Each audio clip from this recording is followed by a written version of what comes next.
ছিল নাকি? স্যার আমি তো বললাম রনি স্যারের আশপাশে তো কেউই উড়ছিল না, তাহলে আকাশ থেকে গুলি চালালো কে? হ্যাঁ স্যার, আকাশে কেউ ছিল না। আপনি চাইলে এই ফুটেজগুলো চেক করতে পারেন। এখানে কেউ নেই ওর সাথে।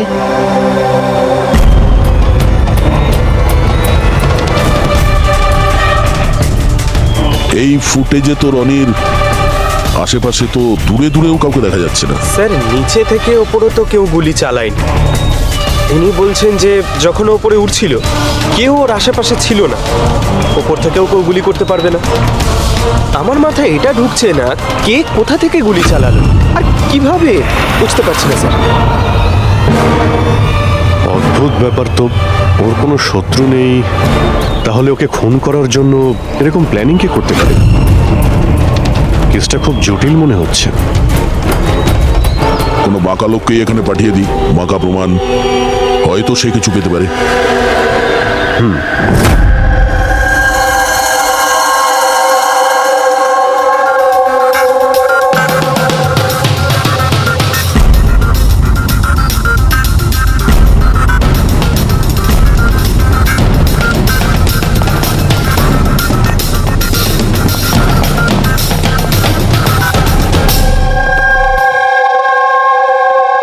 আরে বাহ, আজকে আপনারা দুজনে এমন ভাবে কাজে ডুবে আছেন যে মনে হচ্ছে যে অনেক প্রমাণ আমাদের হাতে দিয়ে আমাদেরকে পাঠাবেন এখান থেকে।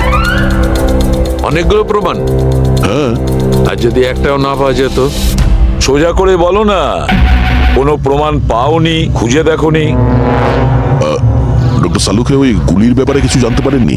আপাতত এইটুকু জানতে পেরেছি ভাই, ওপর থেকে কোনো ইউএফও গুলি চালিয়েছে। শালুকে তুমি না কোনোদিনই সোজাসুজি করে কথা বললে না। আরে এটা কি, এটা বোঝাও, আমাকে বোঝানোর জন্য এরকম করছো? হ্যাঁ বলো। এ দেখো বস, রনি মাটি থেকে 3000 ফুট উঁচুতে উঠছিল, আর ওর গুলিটা লেগেছে তার ওপর থেকে প্রায় 1000 ফুট উঁচু থেকে। আর এই গুলিটা 60 ডিগ্রি অ্যাঙ্গেলে এসে গায়ে লেগেছে। আমার তো ভেবেই কেমন যেন মাথাটা ঘুরছে। আকাশের উপর থেকে কে গুলি চালাতে পারে ওর উপর? এটা কিভাবে সম্ভব? এখনো হয়নি, আরো বাকি আছে বস। এই গুলিটা প্রায় 3 কিলোমিটার দূর থেকে ছোড়া হয়েছে। ভারী অবাক কাণ্ড, তাই না দয়া? 3 কিলোমিটার দূর থেকে গুলি চালানো হয়েছে। 60 ডিগ্রি অ্যাঙ্গেলে রনির গলার ভেতর ঢুকে যায় আড়াআড়ি। তার মানে রাইফেলটা খুব পাওয়ারফুল ছিল মনে হয়। একদম ঠিক বস, রাইফেলটাও পাওয়ারফুল ছিল, আর গুলি যে চালিয়েছে তারও হাতটা পাকা। এত উঁচুতে হাওয়া খুব জোরে প্রবাহিত হয়, আর টেম্পারেচারও কম বেশি হতে থাকে। তবুও লক্ষ্যটা মিস করেনি, একদম নির্ভুল পয়েন্টে গিয়ে লেগেছে। গুলি যে চালিয়েছিল খুব পাকা খেলোয়াড়, ডক্টর, সব শুটার। একদম। আর এইরকম শার্ট শুটার সহজে তো পাওয়া যায় না যে এই কাজটা করে দেবে। কিন্তু স্যার আমরা সমস্ত ভিডিও দেখেছি, যখন রনি আকাশে ছিল তখন ওর আশেপাশে কোনো প্যারাসুট বা চপার ছিল না স্যার, আকাশ একদম পরিষ্কার ছিল। সেটাই তো বুঝতে পারছি না যে ওই কিলার কোথা থেকে গুলিটা চালিয়েছিল, অথচ আকাশটা পরিষ্কার ছিল। ও কি মেঘের আড়ালে লুকিয়েছিল?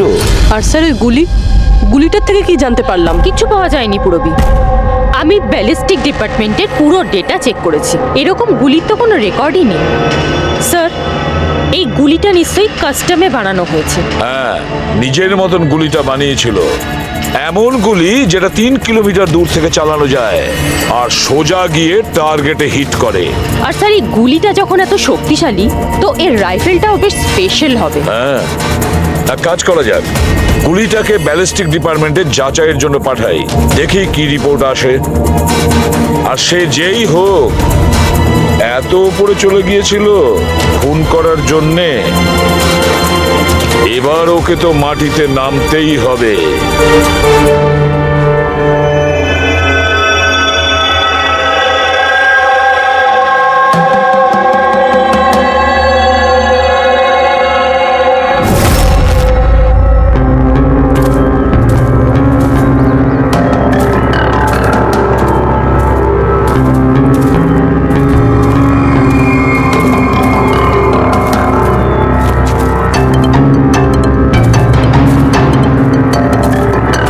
ব্রাদার, উই ক্যান ডু ইট।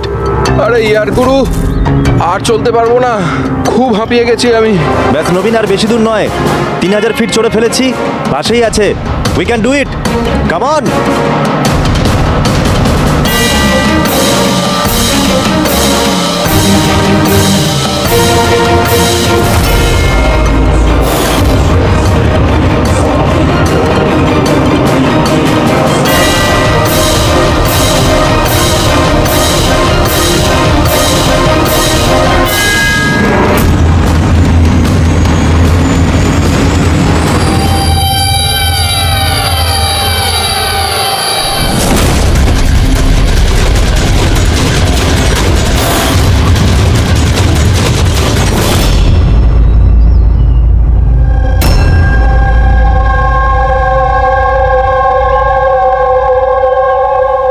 এমন মনে হচ্ছে যে রনির মার্ডারের ফটোকপি দেখছি।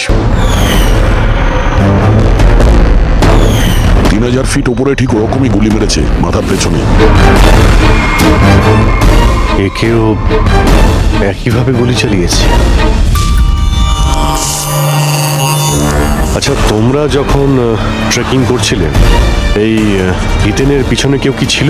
না স্যার, হিতেনই সবার পিছনে ছিল স্যার। স্যার এই দেখুন ফুটেজ। স্যার স্যার এটা ওই জায়গায় যেখানে এই সব কিছু হয়েছে। অদ্ভুত তো, পিছনে তো খোলা আকাশ রয়েছে, এমন কোনো জায়গা নেই যেখান থেকে গুলি করা যায়। তাহলে ওর গুলি লাগলো কি করে? দুটো কেসেই ধরা যাচ্ছে না যে গুলি কোথা থেকে চলেছে। স্যার একদম ঠিক বলছেন। আকাশ থেকে কোনো কাক বা পায়রা কি করে গুলি চালায়? এই গুলিটা চালালো কে? আর এই দুটো গুলি 24 ঘন্টার মধ্যেই চলেছে। আমার মনে হয় এই দুটো কেসের মধ্যে কোনো না কোনো কানেকশন আছে। আচ্ছা, এই হিতেন কি কাজ করতো? স্যার কলেজ স্টুডেন্ট ছিল স্যার, মুম্বাই গ্র্যাজুয়েশন করতে এসেছিল স্যার। ট্রেকিং এর অনেক শখ ছিল। অভিজিৎ, বুঝতে পারছি না যে কেউ একজন কলেজ স্টুডেন্টকে মারার জন্য এত প্ল্যান করবে কেন? সেটাই তো, প্রথমে রনি আর এখনই হিতেন। তবে আকাশ থেকে তৃতীয় গুলিতে অন্য কেউ মারা যাওয়ার আগে এই খুনিকে ধরতেই হবে খুব তাড়াতাড়ি। গত 24 ঘন্টায় দুটো খুন হয়েছে, দুটোই যুবক, আর দুজনকে মারার পদ্ধতিও অদ্ভুত। অদৃশ্য খুনি। স্যার দুজনেরই মৃত্যু হয়েছে অ্যাডভেঞ্চার স্পোর্টস করতে গিয়ে। মাটি থেকে 1000 ফুট ওপরে মেরেছে স্যার। কিন্তু স্যার ভাবার বিষয় এটাই যে খুনি এই অ্যাডভেঞ্চার স্পোর্টের সময়টাই কেন বাঁচলো এদেরকে মারার জন্য? ও তো ওদের যে কোনো সময় মারতে পারতো। এত লম্বা প্ল্যান দুটো বাচ্চাকে মারার জন্য? শুধু প্ল্যানিংটাই বড় ছিল না দা, গানটাও বড় ছিল। এই যে এইরকম। এটা কি রাইফেল স্যার? এটা হলো PX-65 রাশিয়ান গান। এটা লং রেঞ্জ। এইরকম বন্দুক দিয়ে মারা হয়েছে। ডক্টর সালুকে, এই বন্দুকটা দিয়ে 3 কিলোমিটার দূরে টার্গেটে কি হিট করা যায়? হ্যাঁ ফ্রেডি, শুটিং রেঞ্জে আমি এটা ট্রাই করে দেখেছি। এর রেঞ্জ 3 কিলোমিটারের বেশি আছে।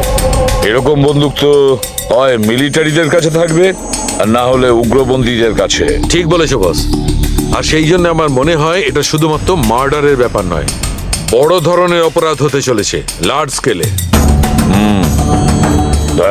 স্যার, একটা কাজ করো, দিল্লিতে যাও আর ইন্টেলিজেন্স ব্যুরো থেকে খোঁজ নাও যে এরকম বন্দুক কাদের হাতে থাকতে পারে আর সেটা কিভাবে।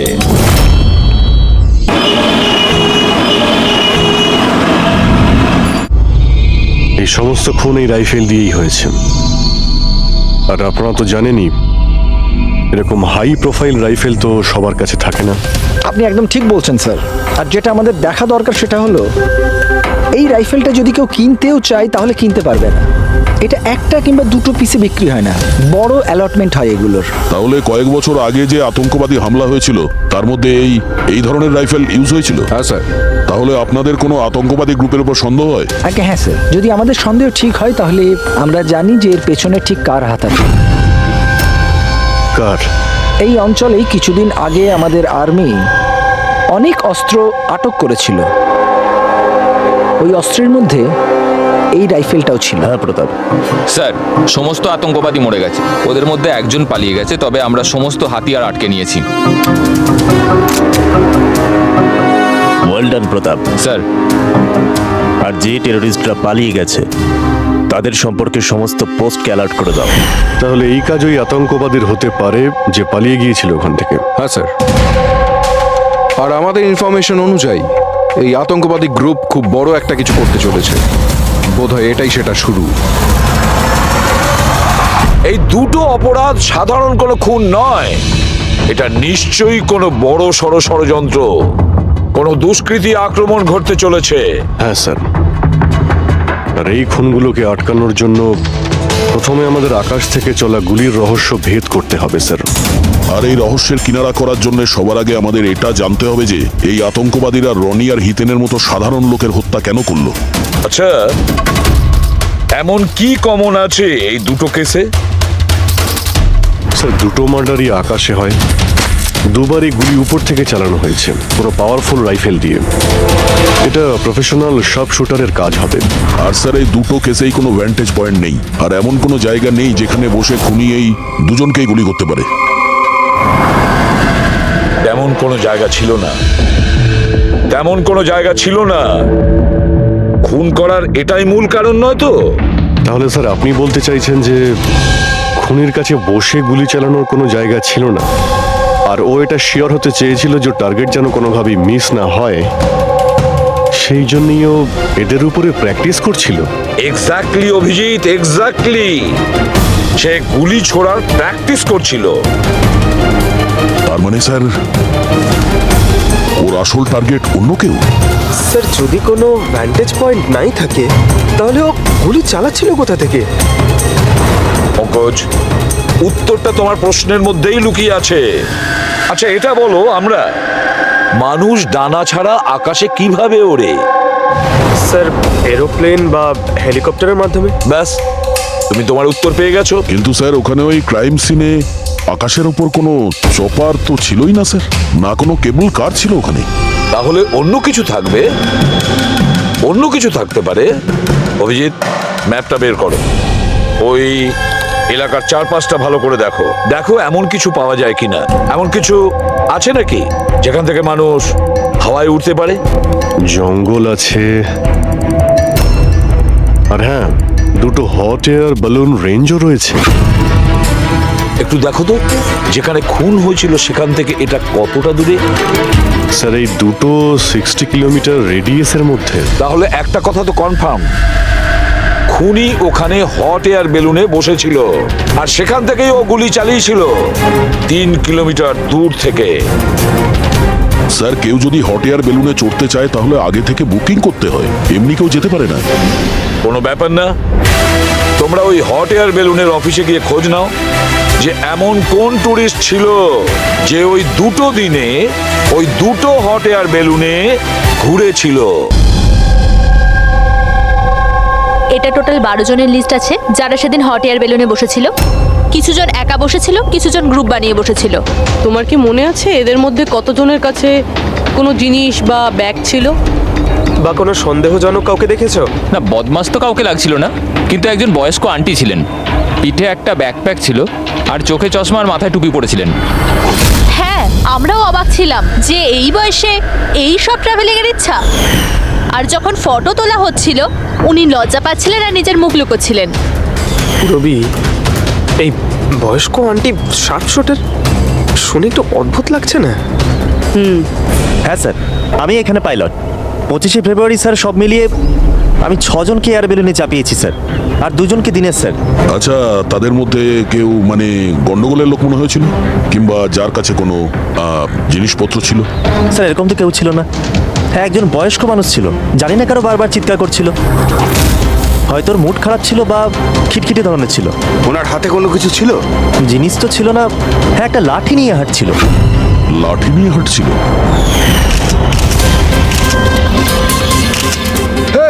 তোমাদের সাহস কি করে হলো আমার ছবি নেওয়ার, আমাকে জিজ্ঞেস না করে? কিছু ভদ্রতা আছে না নেই? ওরাও ওগুলো ওরাও। আচ্ছা, ফটো তোলার জন্য রেগে গেছিল? কি অদ্ভুত ব্যাপার, তাই না স্যার? লোক হট এয়ার বেলুনে তো প্রতিদিন বসে না, তাই না?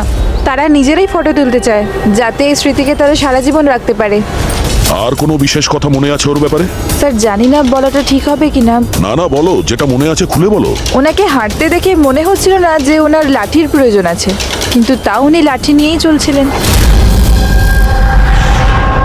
আচ্ছা,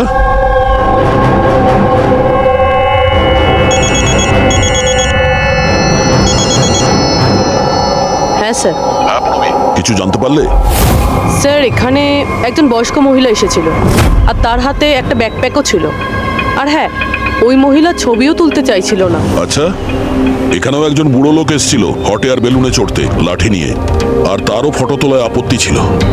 স্যার এই বয়স্ক মহিলা আর বয়স্ক লোক একই ব্যক্তি নয় তো? এক্স্যাক্টলি, ওই শার্প শুটার। ওর ব্যাগে আর ওর লাঠিতে ওই রাইফেলটা ছিল যা দিয়ে খুন করেছে। আর স্যার দুদিনই এ একাই ওপরে গিয়েছিল, কারণ যদি অন্য টুরিস্টের সাথে যেত তাহলে রাইফেল সেট করতে আর টার্গেট সেট করতে প্রবলেম হয়ে যেত। না পূর্বী, আমার মনে হচ্ছে ও একলা যায়নি। মানে ওই হট এয়ার বেলুন চালানো আর সঙ্গে এই রাইফেলটা চালানো দুটো কাজ একসঙ্গে করা মুশকিল। ওই হট এয়ার বেলুনের পাইলটও ছিল সঙ্গে। মানে স্যার এই অপরাধে পাইলটও যুক্ত? একটা কাজ করো, ওই পাইলটটাকে ধরো তাড়াতাড়ি। ওই দিন ওই বয়স্ক মহিলাকে বেলুনে উপরে কে নিয়ে গিয়েছিল? পাইলট কে ছিল? সঞ্জীব ছিল। এই পালাবি না, দাঁড়া দাঁড়া দাঁড়া। না আমাকে মারতে পারবে না ওকে। এই এই সঞ্জীব!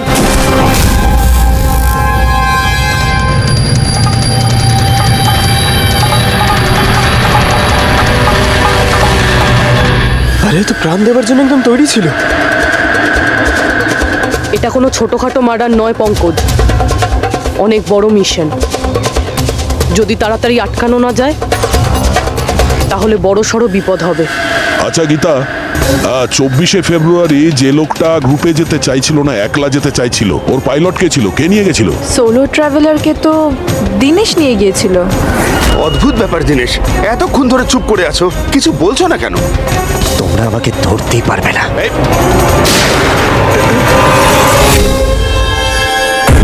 এখন যমরাজ তোকে অ্যাপয়েন্টমেন্ট দেওয়ার মুডে নেই। যতক্ষণ না আমাদের প্রশ্নের উত্তর আমরা পাবো, তোকে বেঁচে থাকতে হবে। চল। মারো, যত পারো মেরে নাও, আমার কিচ্ছু যায় আসে না। আর তাছাড়া তোমাদের এই আইনের কমজোরি থাপ্পড়ে এত শক্তি নেই যে আমার অপরাধের মজবুত হাড়কে গলাতে পারবে, বুঝলে? তোমার উপর যদি টর্চার করতেই হতো তাহলে ওর জন্য তো 2 মিনিটের কাজ আমাদের কাছে। কিন্তু তারপর মনে পড়ে তোমার পরিবারের কথা, তোমার বোন। পরের মাসে ওর বিয়ে না? কেমন লাগবে ওর যে ওর বিয়ে হচ্ছে আর বিয়ের পরে ওর ভাই এই পৃথিবীতে নেই? হ্যাঁ, আর তোমার মা প্রত্যেক মাসে খরচার জন্য টাকা পয়সা পাঠাও না? তোমার মৃত্যুর পর কে খেয়াল রাখবে তার? কিছু ভেবেছো এ ব্যাপারে? হ্যাঁ, না।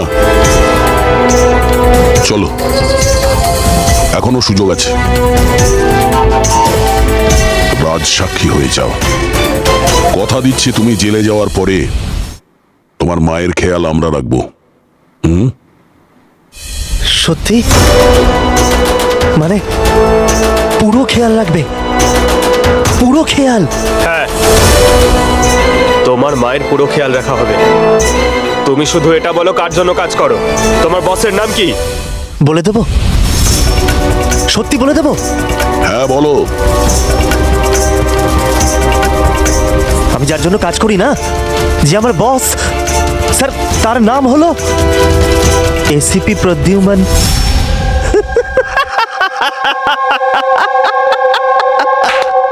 এসিপি প্রদ্যুম্ন, যাও ধরে নাও আর গ্রেফতার করে নাও তাকে।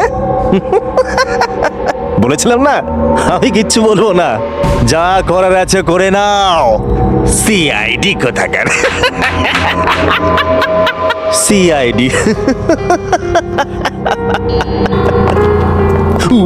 বস বস।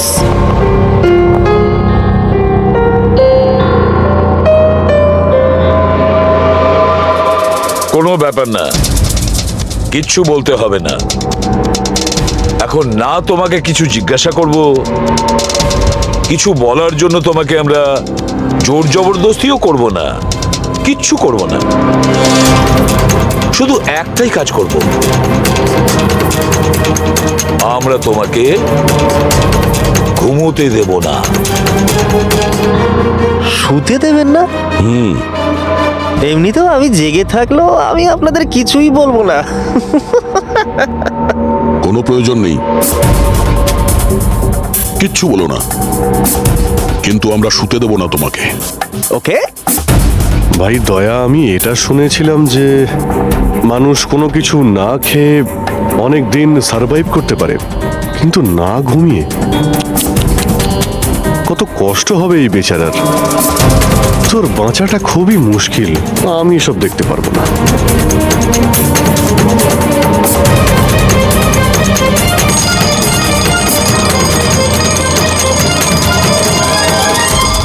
সময় কাটানোর জন্য খুব ভালো হবে, তাই না? তোর জীবনের শেষ মুহূর্তগুলো তুই এই কাঁটার সঙ্গে গুনতে থাকবি, ঠিক আছে? Thank you. ওকে ঘুমোতে দিও না।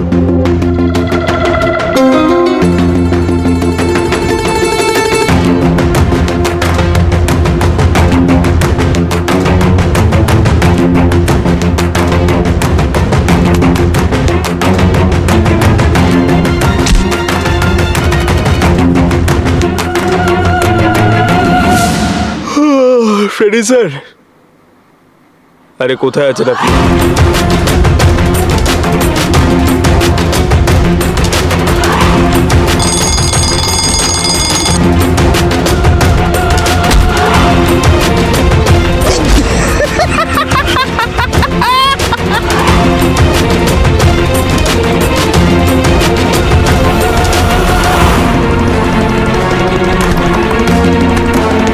যতক্ষণ না মুখ খুলবি চোখের পাতা এক করবি না, বুঝলি? 5 মিনিটের জন্য নয়। চল। না, 1 মিনিট 1 মিনিট তো শুতে দাও। 1 সেকেন্ড, শোবো না একদম, শোবো না একদম। এই, শোবো না আমি।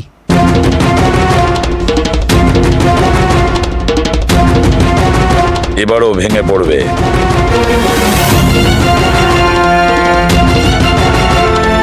সবকিছু বলতে বাধ্য হবে।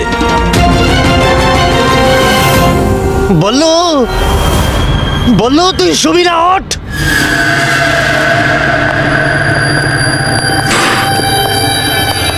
এই ঘুমোতে চাস? আরে ওকে একটু ঘুমোতে দাও, কি প্রবলেম তোমাদের? ঠিক আছে, তোমাকে ঘুমোতে দেবো আমরা। আগে বলো যে তোমাদের গ্রুপের প্ল্যানটা কি? বলছি,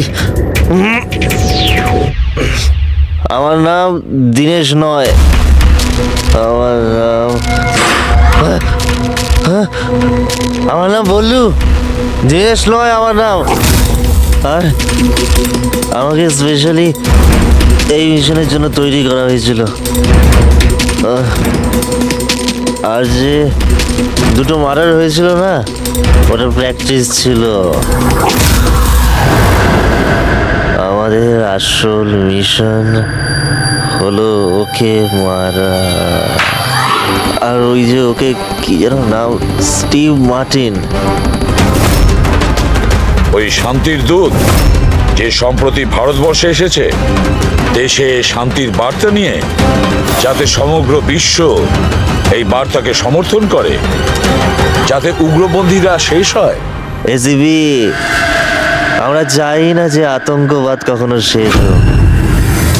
আর স্টিভ মার্টিন তো মরবেই, তোমরা কিচ্ছু করতে পারবে না। আর যদি তোমরা বাঁচিয়েও নাও না, আমরা স্টিভ মার্টিনকে খতম করে দেবো একেবারে। আমাদের যে শার্প শুটার আছে না, একদম পাক্কা নিশানা তার। কোথায় মারবে ওকে আর কখন? বল। ও যখন কনফারেন্সে ভাষণ দেবে না, ওটাই সব থেকে সঠিক সময়। ওরাই সব থেকে সঠিক সময় হবে। ওই সময় ওর আশেপাশে কোনো সিকিউরিটি থাকবে না। আর যে কনফারেন্সটা আছে না, ওটা বিল্ডিং এর ছাদেতে হবে। তো ওই হট এয়ার বেলুনেতে আমাদের সাব শুটার যাবে আর ওখানেই গুলি মারবে। কনফারেন্স ঘন্টা খানেকের মধ্যে শুরু হবে, এখন তাড়াতাড়ি ওখানে আমাদের পৌঁছতে হবে। আরে তোমরা যতই চেষ্টা করে নাও, বাঁচাতে পারবে না ওকে। আর হ্যাঁ, তোমরা যদি বাঁচিয়েও নাও না, তাহলে আমরা আবার প্ল্যান করব, দ্বিতীয়বার মারবো। কে মারবে? কিরকম দেখতে ও? আরে আমি ওর মুখ দেইনি এখনো পর্যন্ত। যখনই আসে ছদ্মবেশে আসে। তোমরা কি একে হসপিটালে নিয়ে যাও তাড়াতাড়ি। স্যার, আমরা কি হট এয়ার বেলুনটা আটকাতে পারি না যতক্ষণ এই কনফারেন্স শেষ হচ্ছে? না ফেডরিক, এই সব কিছু বন্ধ করা যাবে না। আজকে আটকালে কালকে অন্যরকম প্ল্যান করবে। আজকের প্ল্যান আমরা জানি, আজই ওদেরকে ধরবো।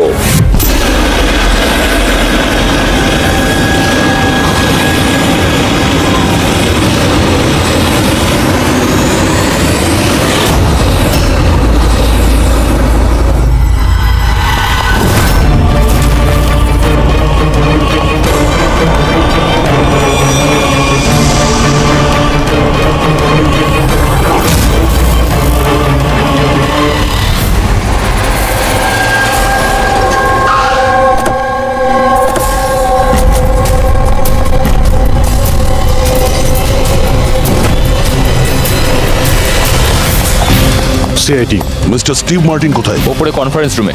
ওর কাছে নিয়ে চলুন, আসুন। তাড়াতাড়ি তাড়াতাড়ি।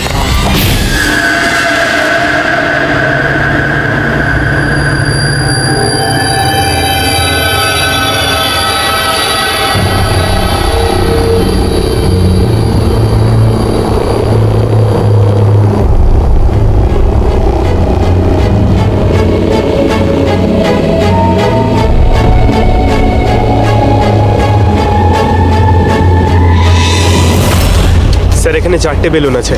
দুটো ওপরে আছে আর দুটো রেডি হচ্ছে। আমার সামনে যে বেলুনটা আছে স্যার, ওতে একটা কাপল আছে আর ওই ছেলেটার কাছে ব্যাকপ্যাক আছে। নজর রাখো ওদের উপরে। কারা কারা আসছে, কারা কারা যাচ্ছে, সবাইকে ফলো রেখো, ওকে?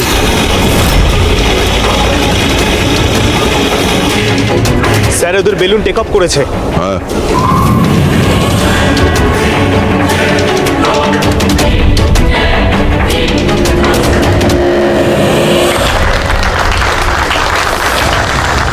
এই দুনিয়াতে টেরোরিজম কেন আছে, এই প্রশ্নটা আমাদের জানা দরকার।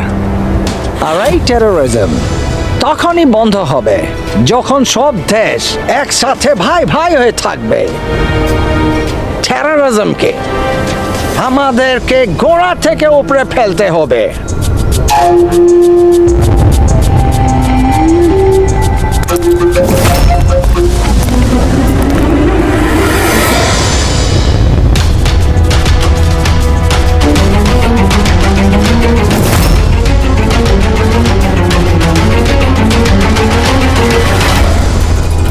দুজন মিউজিশিয়ানকে দেখছি, ওরার জন্য তৈরি হচ্ছে। ওদের হাতে গিটারের ব্যাগ আছে। এবার এটা বলা খুবই মুশকিল যে ভেতরে গিটার আছে নাকি গান।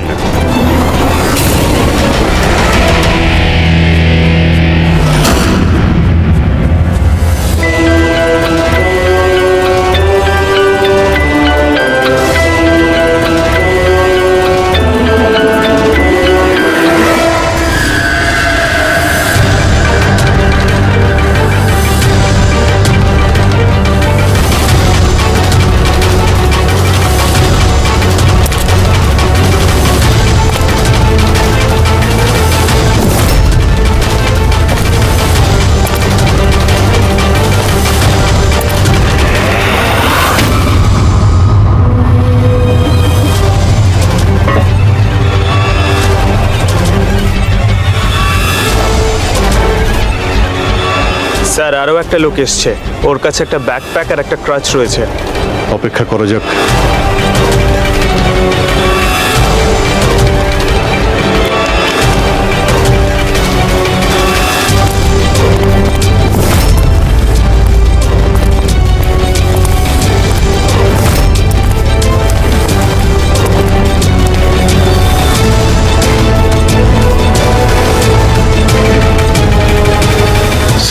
ক্যামেরা ক্রু এসেছে, ওদের কাছে আবার দুটো ব্যাগ।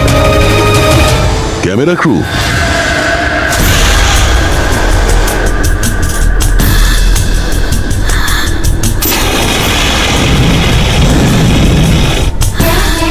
ওদের দিক থেকে নজর সরিও না, নজর রাখো ওদের উপরে।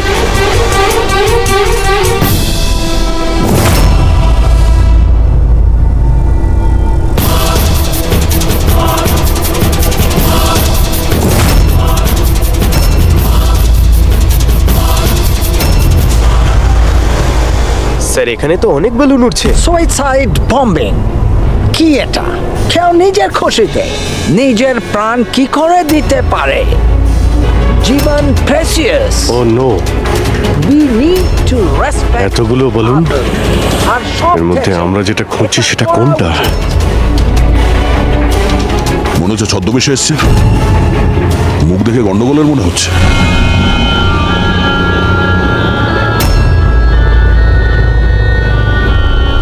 দয়া, ওই দুটোর উপর নজর রাখো। আমরা যেন সব সময় একটা কথা মনে রাখি, ওয়ার্ল্ড ওয়ার 1 আর ওয়ার্ল্ড ওয়ার 2। এটা তো গিটার। হচ্ছে কি এখানে? উপরে গিয়ে এরা মিউজিক বাজাবে নাকি? বাকি সমস্ত বেলুন তো চলে গেছে, একটাই আছে। মানে স্যার, খুনি এই বেলুনের মধ্যেই রয়েছে? Wait and watch. খুনি এই বেলুনের মধ্যেই রয়েছে? এরা তো নিজেদের জায়গা থেকে নড়ছে না। Camera crew? স্যার এ কোথায় গায়েব হয়ে গেল?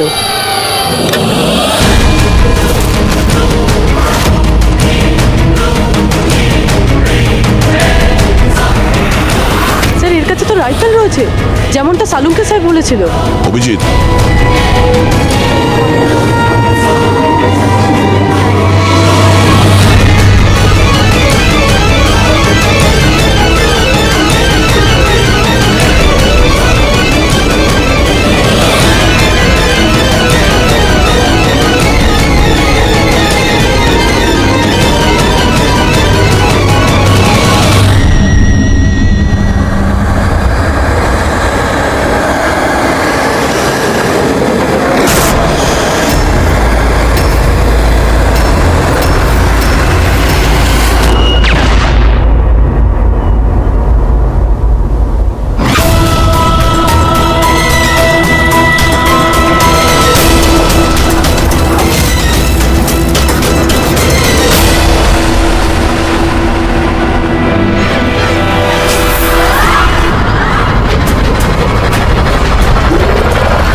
Mister Steve, your life in danger. আপনার জীবনের সংশয় আছে।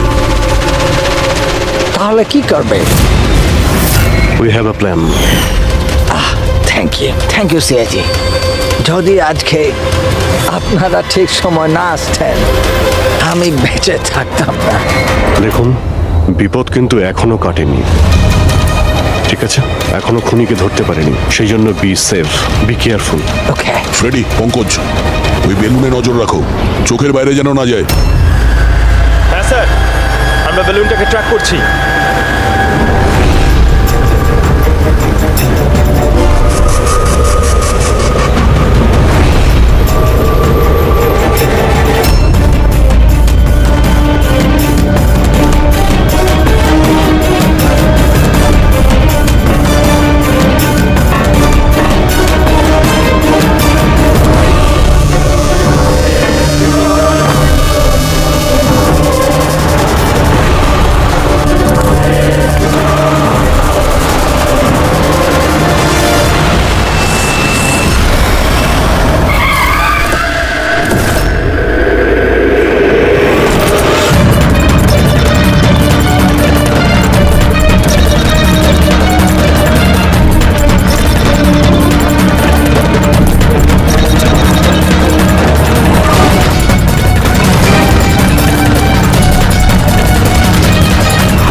পুরবী। Good job, congrats. ওরা ধরা পড়েছে মিস্টার অভিজিৎ? হ্যাঁ, এখনই ধরা পড়ে গেছে। Yes, well done. সিআইডি অনেক বছর ধরে এই দেশের সেবা করে চলেছে, আর আজকে আরেকবার আপনারা একটা ভয়ঙ্কর টেররিস্টকে ধরেছেন। আজ আমরা একজনকে ধরেছি, এরপরে পুরো গ্রুপটাকে ধরে ফেলবো। Mister Steve, we are very proud of you. এই সমাজে আপনার মতো মানুষদেরই দরকার, যারা আপনার মতো সাহসী আর সৎ।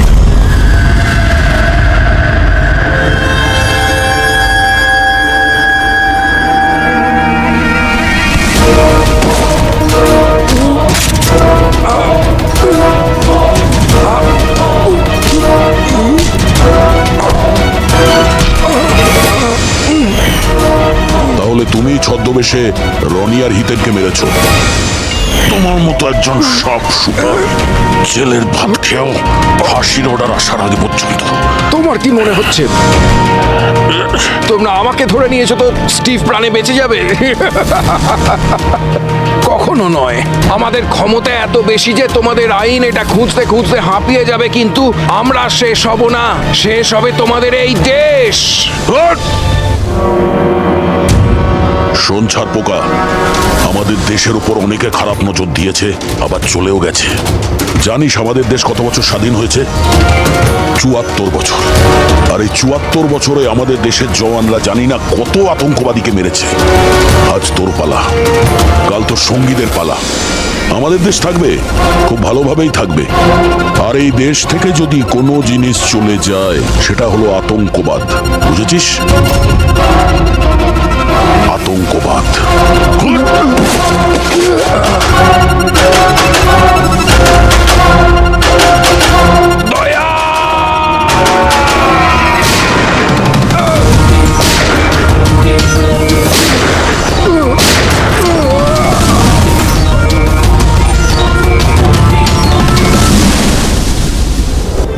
আতঙ্কবাদী পিঠেই গুলি মারবি, আমরা এখানে গুলি খাই, এখানে।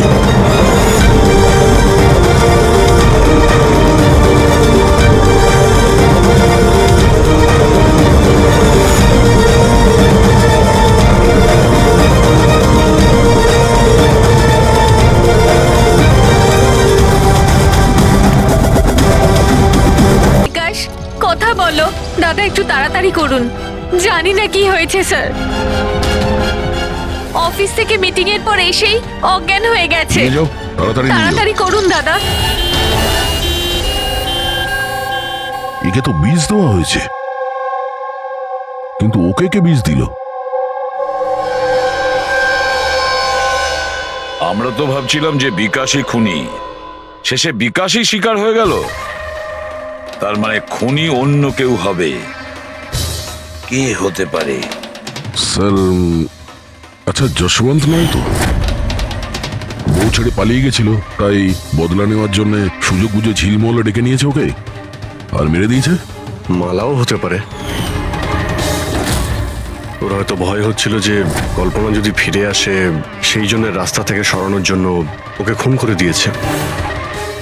আর অন্বেষা? অন্বেষাকে কেন মারা হলো? স্যার, অভয় আর যশবন্ত একসাথে বিজনেস করছিল। হতে পারে অন্বেষা কিছু জেনে গেছিল যেটাও জানা উচিত ছিল না, তাই মুখ বন্ধ করে দিয়েছে ওর সারা জীবনের জন্য। এই সব প্রশ্নের উত্তর পাওয়ার জন্য একটাই উপায় আছে। একটা উপায় আছে। কি কি স্যার? কোমলের সাইকো অ্যানালাইসিস, রিগ্রেশন টেস্ট করতে হবে কোমলের। 10 বছর পিছিয়ে নিয়ে যেতে হবে ওকে, যখন ও 7 বছর বয়স ছিল। তারপর ওকে প্রশ্ন করব, দেখি কি উত্তর পাওয়া যায়। কিন্তু স্যার, সমস্ত সাইকিয়াট্রিস্ট, ডক্টর সালুকে সবাই তো বারণ করেছেন ওর সঙ্গে টেস্টটা না করার জন্য। এর জন্য ওর বিপদ হতে পারে স্যার। অভিজিৎ, করতে হবে মানে করতেই।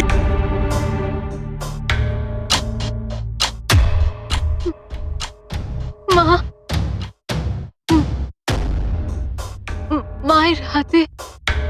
মায়ের হাতে বন্দুক।